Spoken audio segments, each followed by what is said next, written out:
एक स्टूडेंट बार-बार यही कमेंट कर रहा है कि सर स्टेनो का पेपर कब होगा? स्टेनो का। देखो बात सिंपल सी है मेरे दोस्त, अब आपने जितनी मेहनत करनी थी वो मेहनत कर ली। अब इस टाइम पे बेटा हार्ड वर्क का टाइम नहीं है, इस टाइम पे बेटा आपका स्मार्ट वर्क का टाइम है। हार्ड वर्क हर स्टूडेंट करता है, लेकिन स्मार्ट वर्क बहुत कम स्टूडेंट करते हैं और जो स्मार्ट स्ट्रैटेजी फॉलो करता है ना, उसका सिलेक्शन बेटा 100%। यानी कि उसने हार्ड वर्क किया और हार्ड वर्क के साथ में उसने स्मार्ट वर्क भी किया, तो उन स्टूडेंट का सिलेक्शन ज़रूर होता है। मैं आपको बता देना चाहता हूँ बेटा, स्टेनोग्राफर का पेपर आपका जुलाई के एंड में हो सकता है, लेकिन एसएससी बेटा हमेशा टेंटेटिव डेट शीट निकालता है, तो आपका एग्जाम बेटा अगस्त में भी जा सकता है। इसका मतलब ये नहीं है कि बेटा आप उस चीज के भरोसे बैठे रहो, नहीं नहीं हमारा एग्जाम तो डिले होगा, ऐसा आपको बिल्कुल भी नहीं सोचना। बस आपको ऐसे तैयार होना है कि भाई कल ही मेरा एग्जाम हो जाए, मुझे कोई फर्क नहीं पड़ता, मैंने अपनी तैयारी उस लेवल की रख ली है, मैंने अपनी तैयारी उस लेवल की बना ली है, ताकि हर स्टूडेंट को यानी कि किसी को भी आप बीट कर सको। तो प्लीज माय डियर स्टूडेंट्स, आप एग्जाम की डेट शीट का वेट ना करें। एग्जाम मेरे दोस्त आपका कभी भी हो सकता है, आप उस चीज के लिए बेफिक्र रहिएगा। मैं आपको प्रॉपर अनाउंस करूंगा, जब भी आपकी एग्जाम डेट आएगी मैं आपको प्रॉपरली अनाउंस करूंगा। तो प्लीज इस टाइम पे आप अपने हार्ड वर्क को इस टाइम त्याग दो और स्मार्ट स्ट्रेटेजी फॉलो करो। स्मार्ट स्ट्रेटेजी का मतलब है बेटा कि प्रैक्टिस करो और मॉक टेस्ट दो, बस ये दो ही चीजें हैं जो आपको सिलेक्शन दिलाएगी। और मॉक टेस्ट का बेटा डिटेल में एनालिसिस करो। डिटेल में एनालिसिस करने के साथ साथ में अपनी गलतियों को लिखो और फिर अगले मॉक टेस्ट में ये कोशिश करो कि वो सेम गलती आपके रिपीट। तो प्लीज आप लोग इस टाइम पे अपने आप को प्रूव करो और स्मार्ट स्ट्रेटेजी अब आप लोग फॉलो करो।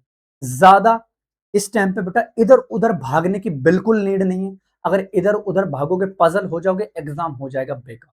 ये पीक टाइम है और इस पीक टाइम में आपको परफेक्ट तरीके से अपने आप को तैयार करना है और बेहतर तरीके से अपने आप को आपको रिप्रेजेंट करना है।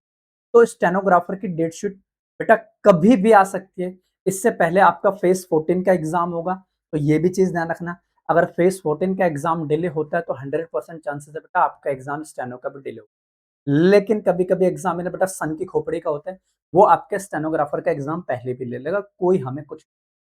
तो प्लीज ये दिमाग से अपना क्वेश्चन निकाल दो कि सर एग्जाम कब होगा, डिले होगा कि नहीं होगा, टाइम से होगा कि नहीं होगा, भाड़ में जाए उन चीजों को। मतलब या तो हमारा एग्जाम जुलाई के एंड में होगा, अगर जुलाई के एंड में नहीं होता तो आपका एग्जाम बेटा अगस्त में शिफ्ट हो जाए।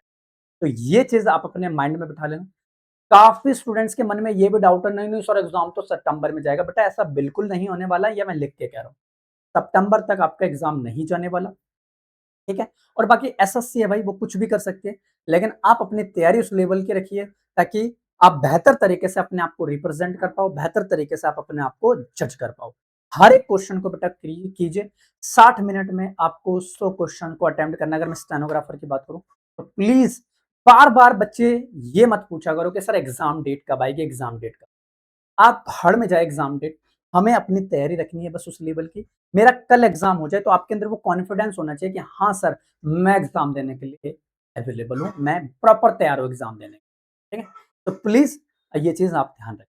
तो ठीक है, तो प्लीज आप लोग बार बार एग्जाम का डेट मत पूछेगा, जब आपका आएगा मैं आपको प्रॉपरली गाइड करूंगा कि एग्जाम की डेट आ चुकी है। प्लीज उससे पहले बेटा आप अपनी तैयारी लेवल की रखो, अपने आप को इतना मजबूत बना लो, स्मार्ट स्ट्रेटेजी को फॉलो करो। चलो ठीक है, करते हैं क्लास को कंटिन्यू और देखते हैं आगे क्या है।